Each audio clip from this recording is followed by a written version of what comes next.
Hey everyone, it is Misty and today's quilt is called Sidestep. I think it's just a perfect picnic quilt, or it's even a great large twin for your bed, and it goes together really quickly. So let me show you how to make it.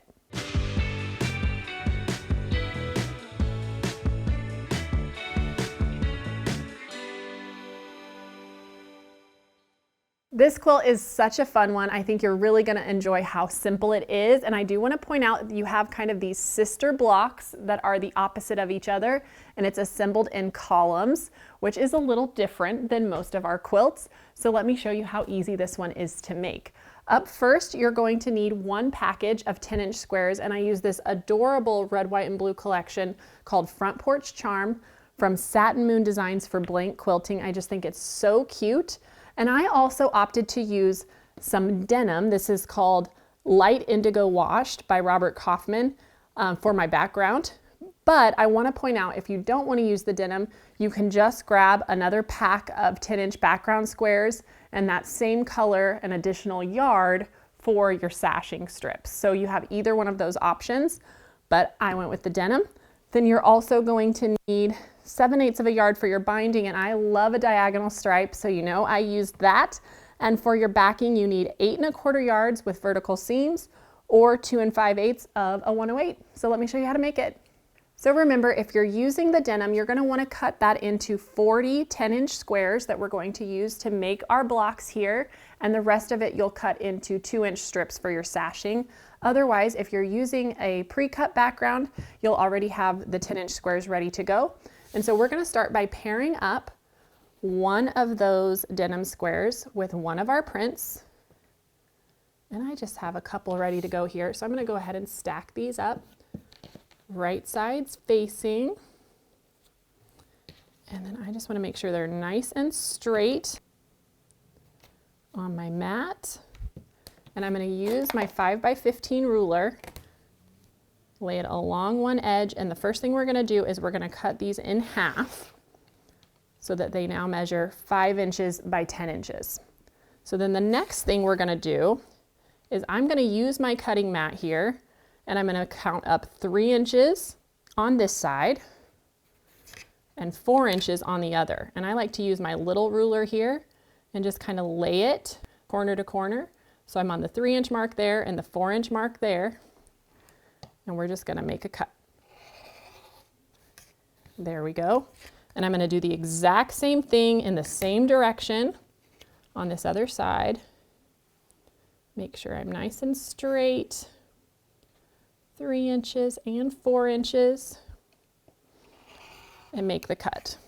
And so then now what we want to do is we are going to swap these and pair our print with our denim in opposites like this. And I'm going to set these aside for now because I have a few of these other ones ready to go. But now we just want to lay these right sides together. And I do want to point out, you want to make sure you have a 1/4 inch overhang. And so if it's helpful, you can actually mark that 1/4 inch seam. Get a pen or a pencil here, because I know sometimes eyeballing is tricky for people.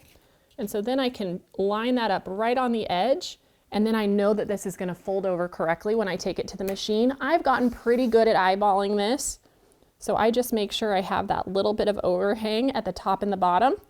But let's go ahead and take each of these to the sewing machine, and we're going to sew this with our 1/4 inch seam.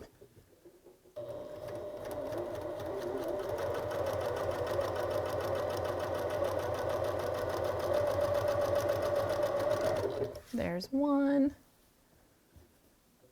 and there's the other.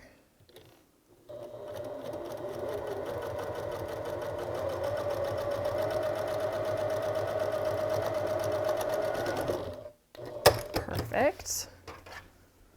Let's trim those apart.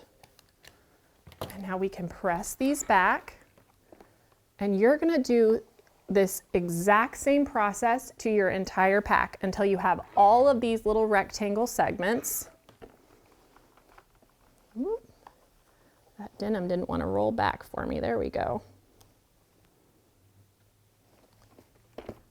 Beautiful. And so then you can see here, I just make stacks of my two different styles. So here's my large denim piece, and here are the ones with the larger print pieces. So we are just going to use two from the same pile now to make our blocks. And the thing that you want to keep in mind is the skinny part of your angle is going to be going in towards the center. And so that's what I've done here. And we are just going to lay these right sides together, and we'll sew right down this side with a 1/4 inch seam.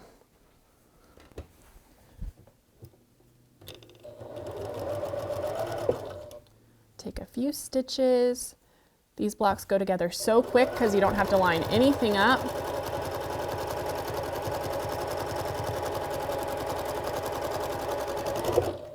There's that one. We'll give this a press. Set that seam, roll it back.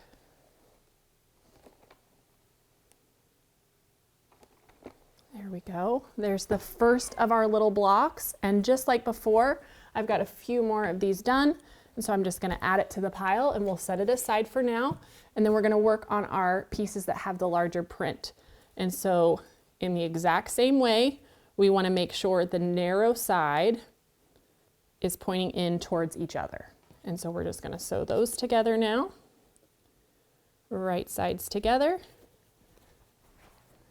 And then stitch it down with a 1/4 inch seam.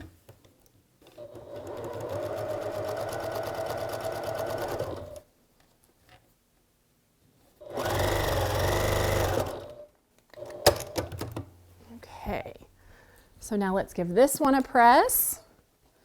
Set that seam and roll it back.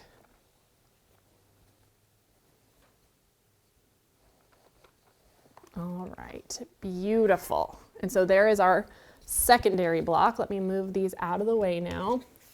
We'll bring the other ones in. And so remember I mentioned earlier that we're actually going to assemble this in columns. So to begin, we are going to start our first row with one of these larger denim middles, and then we just bring in the alternate block, and you're just going to swap between the two, just like so. And I love how you get this little bit of scrappiness that shows up. And then in between your columns, you're going to have a 2-inch sashing strip that you'll set in, and then your next row begins with the other block and just alternates. And it gives you this kind of fun chevron diagonal pattern, just a lot of movement. And so you have 8 columns with 10 blocks each, and that little sashing strip in between each one.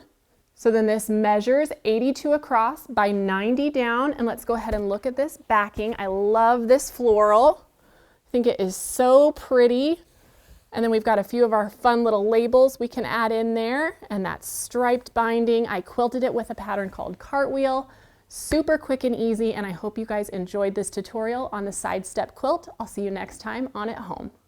Hey everyone, thank you so much for watching At Home. We're so excited to be almost 1 million quilters strong here at Missouri Star. And so if you haven't already joined our family, be sure to subscribe and hit that notification bell so you can be notified of all of our future tutorials, and we'll see you soon.